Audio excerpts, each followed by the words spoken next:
এতদিন গজাননের পুজোয় আরতি করেছে সুধা, আর তরিতা হিংসায় জ্বলে পুড়ে মরেছে। আর আজ যখন গণেশ পুজোয় তরিতা আরতি করার সুযোগ পেল, তখন তার চাইতে আনন্দিত আর কে বা হতে পারে। তরিতা মনে মনে ভাবছে সে বুঝি পুরো যুদ্ধটাকেই জয় করে নিয়েছে। অনিমেষ আর তরিতা বেশ খুশি মনেই আরতির প্রদীপ হাতে নেয়। প্রদীপ হাতে নিতেই তরিতার হাতে ছ্যাঁকা লাগে। গরম ছ্যাঁকা সহ্য করতে না পেরে তরিতার হাত থেকে আরতির প্রদীপ পড়ে যায়। প্রদীপ উল্টে পড়ার কারণে দুর্বা ঘাস সহ অন্যান্য পুজোর সামগ্রী পুড়ে ছারখার হয়ে যায়। ঠাকুরমশাই বলেন, এ তো ঘোর অমঙ্গল, এইবার পুজো কি করে হবে?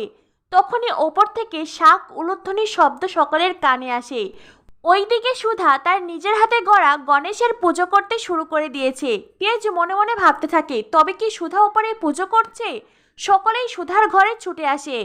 ঠাম্মি সুধাকে বলেন, এই বাড়িতে পুজো করার দায়িত্ব তোমাকে কে দিয়েছে? কার অনুমতি নিয়ে তুমি পুজো করেছো?